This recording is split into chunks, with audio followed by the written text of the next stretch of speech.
सररेखीय गति के नाम से जाना जाता है। और ये SSC में और आगे की पढ़ाई सब में बढ़िया है। एक दूरी होती है जो कि हमें कितनी दूर डिस्टेंस चलते हैं, अर्थात कितनी दूर तक चलते हैं, इसको इंग्लिश में डिस्टेंस भी कहते हैं। जैसे दूरी चलते हैं, जैसे 3 किलोमीटर 4 किलोमीटर, ये सभी दूरी कहलाती है। तो इससे जैसे कि इसे दर्शाते हैं, ये 2 किलोमीटर, ये सब दूरी होती है। यह अदिश राशि होती है, अदिश राशि होती है जिसे स्केलर, इंग्लिश में स्केलर वेक्टर कहते हैं। ये स्केलर वेक्टर कहते हैं, अर्थात इसकी कोई भी डायरेक्शन नहीं होती है, इसमें की कोई भी डायरेक्शन नहीं होती है। एक आता है विस्थापन, इंग्लिश में कहते हैं डिस्प्लेसमेंट, विस्थापन, डिस्प्लेसमेंट जो कि ये फाइनल एंड इनिशियल पोजीशन पर डिपेंड करता है, अर्थात अंतिम और स्टार्टिंग पर डिपेंड करता है। मतलब जो शुरू हुआ है जैसे डिस्टेंस तो अर्थात दूरी तो यह है, जैसे यहाँ से यहाँ चला तो ये जैसे A, B और C, जो दूरी अथवा दूरी AB प्लस BC होगी, अर्थात डिस्टेंस ये होगी। लेकिन जो विस्थापन होता है, डिस्प्लेसमेंट होता है, यह स्टार्टिंग पॉइंट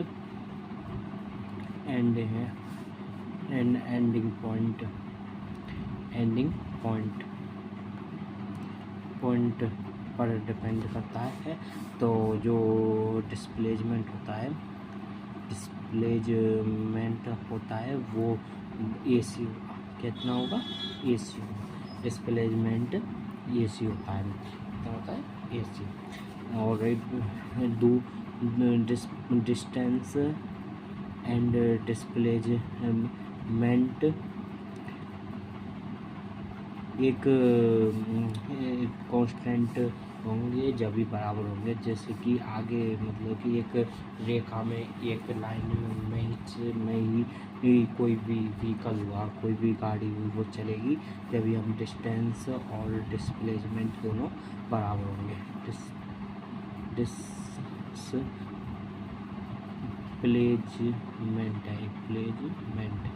डिस्प्लेसमेंट बराबर होंगे। और डिस्प्लेसमेंट को हम अर्थात विस्थापन एक वेक्टर क्वांटिटी अर्थात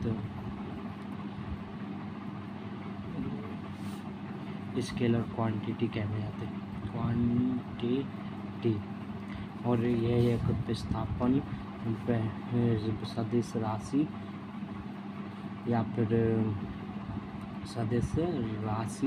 या फिर इसको हम वेक्टर क्वांटिटी भी कहते हैं। क्या कहते हैं? वेक्टर क्वांटिटी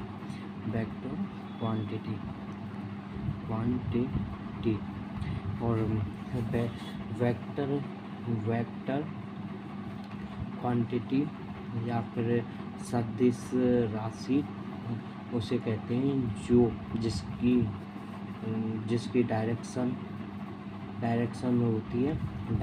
होती है और मैग्नीट्यूड भी होता है, अर्थात मैग्नीट्यूड मतलब परिणाम भी होता है, मैग्नीट्यूड भी होता है और परिणाम भी होता है। और वो सदिश योग गुणधर्म का पालन करता है। उसको हम सदिश राशि कहते हैं, सदिश राशि। या फिर उस जो वेक्टर सम रूल पर डिपेंड करता है, डिपेंड्स करता है, उसको हम वेक्टर क्वांटिटी कहते हैं। क्या कहते हैं?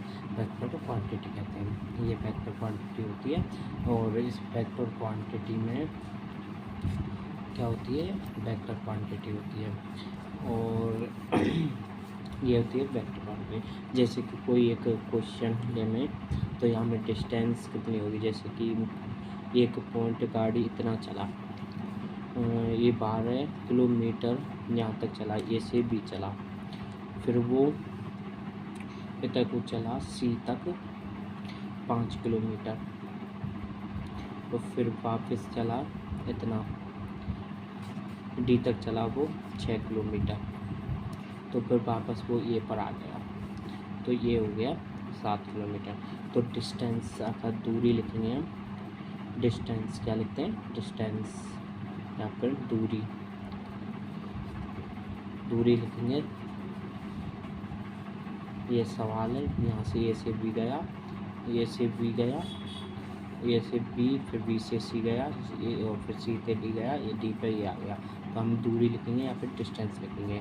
तो डिस्टेंस होगी हमारी A B plus B C plus C D plus A D.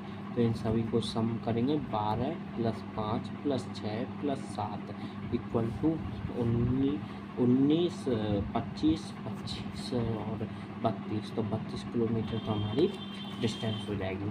लेकिन अब डिस्टेंस हो जाएगी, अब हमें चाहिए डिस्प्लेसमेंट। तो क्या चाहिए, डिस्प्लेसमेंट। अब डिस्प्लेसमेंट के लिए डिस्प्लेसमेंट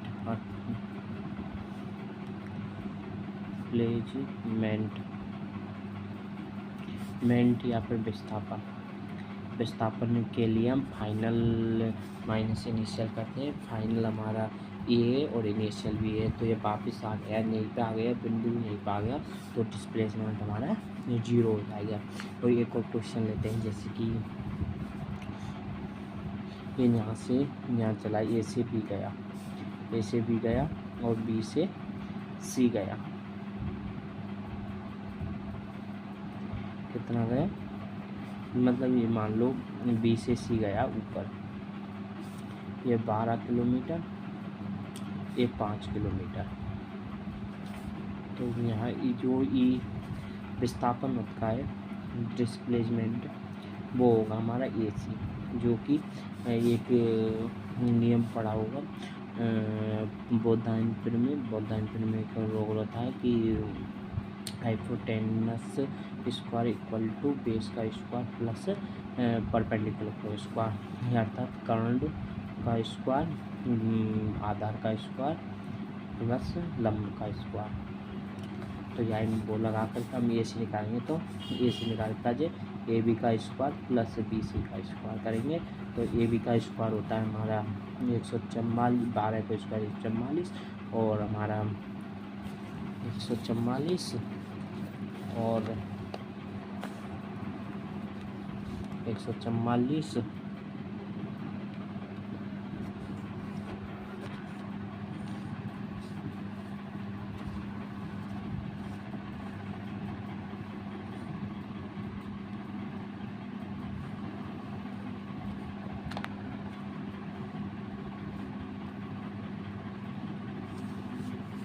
144 किसका होता है स्क्वायर, 144 होता है, और 5 का स्क्वायर 25 होता है। तो ये 169 हो जाएगा, जो कि 13 का स्क्वायर होता है। तो हमारा डिस्प्लेसमेंट 13 हो जाएगा। डिस्टेंस हम जितना चलेंगे उसी रास्ते चलते तो जाइए और एंड तक, तो उन सभी को जोड़ देंगे तो हमारी डिस्टेंस हो जाएगी। डिस्टेंस होगी A B plus B C, जो कि 12 प्लस 7 होती है, कितनी हो जाएगी 17 किलोमीटर डिस्टेंस और 13 किलोमीटर डिस्प्लेसमेंट होता है। एक और क्वेश्चन लिया जाए, जैसे कि ए से बी गए, बस इतना ही चला, 5 किलोमीटर मान लें, तो इसमें डिस्प्लेसमेंट और डिस्टेंस दोनों सेम होगी, अर्थात कितने होगी, फिर 5 किलोमीटर। ये डिस्टेंस और डिस्प्लेसमेंट होता है। अब हमारी आती है स्पीड में स्पीड होती है, डिस्टेंस स्पीड 2 टाइप्स होती है, टाइप्स ऑफ टू टाइप, मतलब कि 2 प्रकार की होती है, 2 टाइप होते हैं, 2 प्रकार की होती है। एक तो इंस्टेंटेनियस स्पीड, अर्थात स्पीड हम चाल क्या कहते हैं, चाल, स्पीड को हम चाल कहते हैं, जो कि इंस्टेंटेनियस स्पीड, और एक होती है एवरेज स्पीड।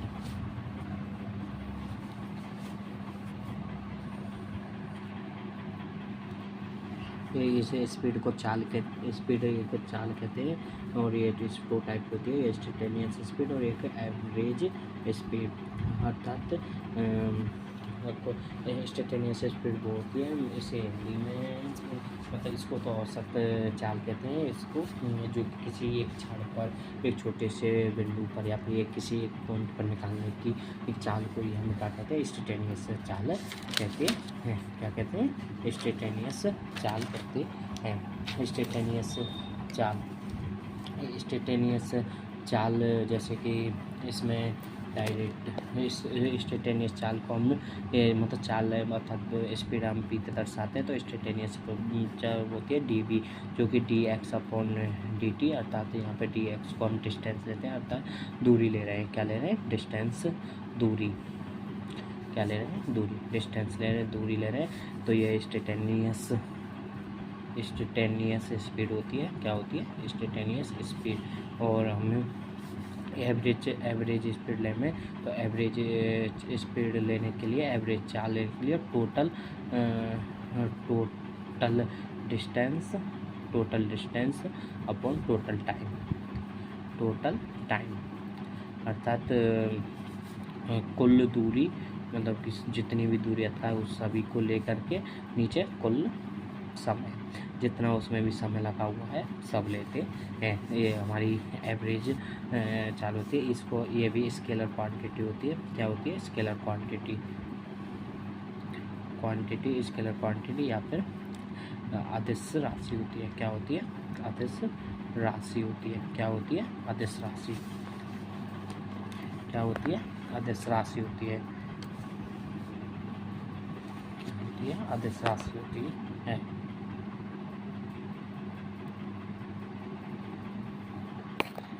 क्या होती है? अदिश राशि।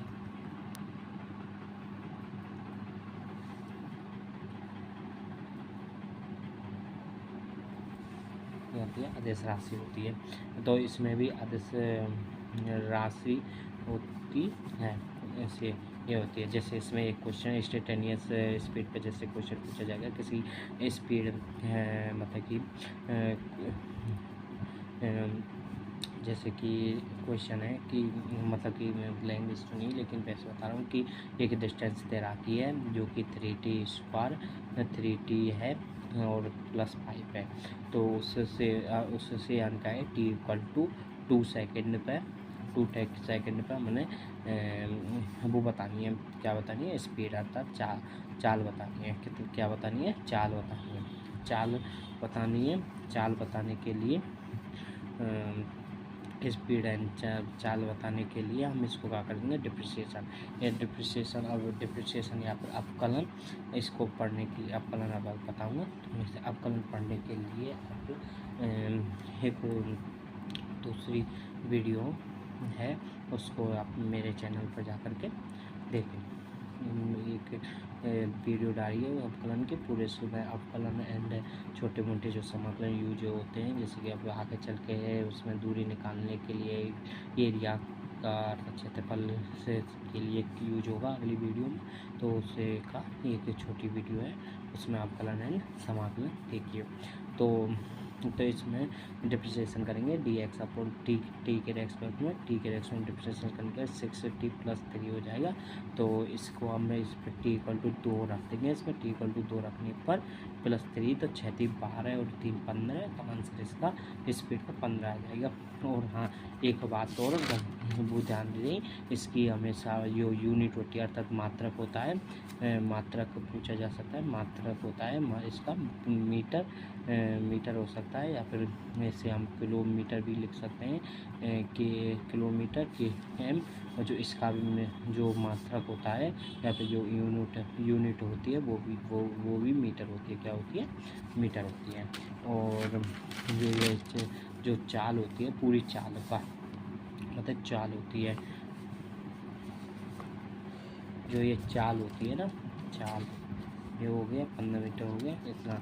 जो ये चाल होती का है, चालत का है, ये इसका भी मात्रक, इसका भी यूनिट फिर मात्रक मीटर पर सेकंड होता है। क्या होता है? मीटर पर सेकंड है, मीटर पर सेकंड होता है। अब आगे आगे वेलोसिटी को हम क्या कहते हैं, वेग कहते हैं। क्या कहते हैं, वेग कहते हैं। ये भी 2 टाइप की होती है। एक तो होती है इंस्टेंटेनियस वेलोसिटी, एक average velocity. Average velocity instantaneous velocity हुई किसी क्षण पर, किसी भी समय पर या किसी एक पर्टिकुलर टाइम पर पर्टिकुलर या अमाउंट पर वेलोसिटी पूछी जाती है, उसको हम इंस्टेंटेनियस वेलोसिटी कहते हैं। इसे dv इक्वल टू dy/dt कहते हैं। इसे डिस्प्लेसमेंट से निकालते हैं। क्या से निकालते हैं, डिस्प्लेसमेंट थे किससे निकालना है, displacement. Average velocity delta v, जो कि क्या होते हैं, delta v delta s upon delta t। इसे भी हम delta d upon delta T भी लिख सकते हैं। क्या लिख सकते हैं, delta D upon delta T लिख सकते हैं। इसे delta S upon delta T होती है delta S upon delta T. क्या होती है, delta S upon delta T, जो कि टोटल डिस्प्लेसमेंट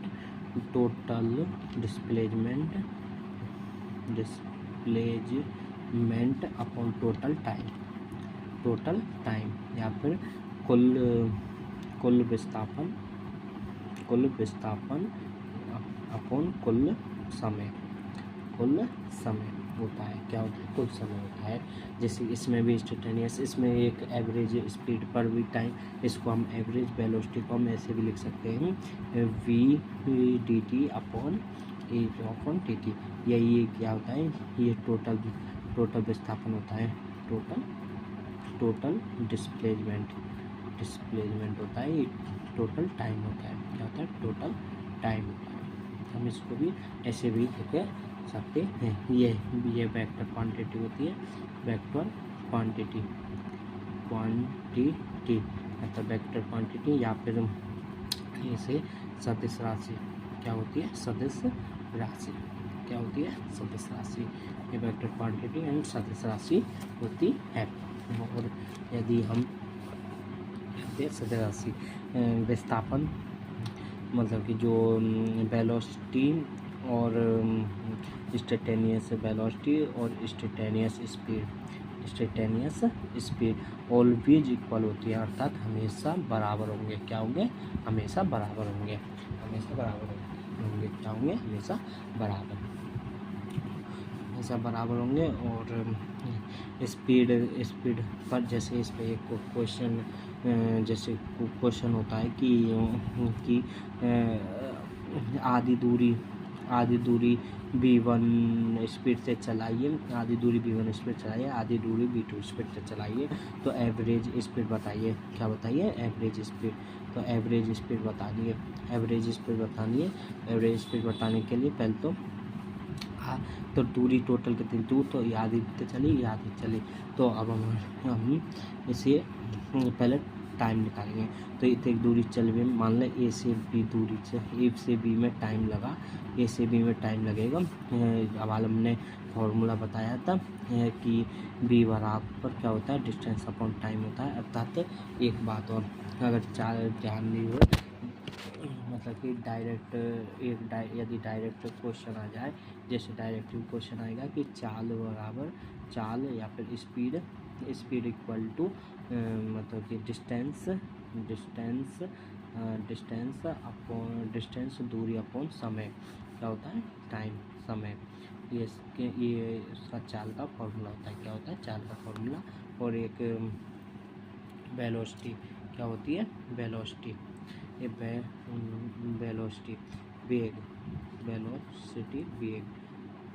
वेलोसिटी वेग, जो कि विस्थापन या डिस्प्लेसमेंट अपॉन टाइम, मतलब कि समय मतलब टाइम। ये होता है वेग का फॉर्मूला। क्या होता है, वेग का फॉर्मूला। यदि इसका डायरेक्ट क्वेश्चन है तो अब इसे करेंगे। तो डिस्टेंस कितनी चली है,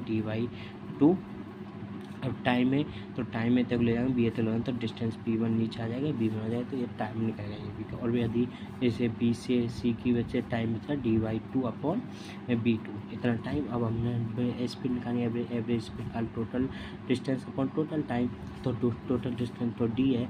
अब टोटल टाइम दोनों टाइमों को जोड़ देंगे, तो dy2/b1 प्लस dy2/b2 दो जोड़ दिया।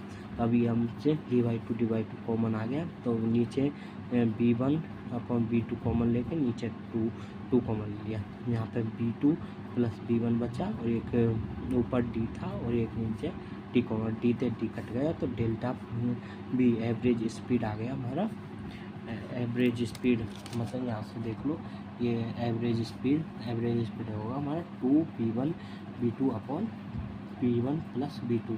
अगर एवरेज स्पीड अगर आधी डिस्टेंस चले, मतलब कि आधी डिस्टेंस से b1 में चल रहा है, आधी डिस्टेंस b2 में चल रहा है, तो इस फॉर्मूला को भी डायरेक्ट याद रख सकते हैं यदि इसका क्वेश्चन आए तो। अब एक और क्वेश्चन होता है इसमें, इस फॉर्मूले को याद रख सकते हैं यदि डायरेक्ट क्वेश्चन आए तो। अब एक और क्वेश्चन होता है कि डिस्टेंस, मतलब कि क्वेश्चन था कि ये पूरी एक डिस्टेंस चला जिसमें थे dy2 में b1 वेलोसिटी चल रहा है, dy2 में b2 वेलोसिटी से चल रहा है, तो ये से भी चला था। ये हम डिस्टेंस निकालेंगे, जैसे कि ये डिस्टेंस है, एक डिस्टेंस बनाएंगे, मतलब कि ये आधी ये डिस्टेंस x, मतलब ये कि यहाँ से ए या सी मान लो, तो ए से सी डिस्टेंस चल रहा है b1 इंटू dy2 में, क्योंकि अच्छा हमारी दो फॉर्मूला dy/t, तो d बराबर क्या हो जाएगा bt, तो मल्टीप्लाई हो जाएगा तो b/t हो जाएगा। और यदि c से b चलेगा हमारा b2 इंटू t/2, ये दो चलेगा, लेकिन टोटल टाइम तो t है इसका, टोटल टाइम अर्थात कुल समय हमारा t। तो हमारी इस एवरेज स्पीड कितनी थी, एवरेज स्पीड थी डेल्टा t,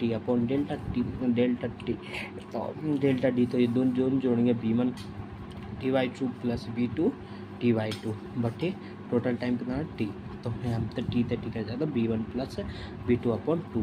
तो इसे भी यदि आप फॉर्मूला के हिसाब से याद रखना चाहें तो फॉर्मूला के हिसाब से इसे भी याद रख सकते हैं कि आधे टाइम में इतनी डिस्टेंस चल रहा है, आधे टाइम तो एवरेज स्पीड कितनी होगी एवरेज स्पीड।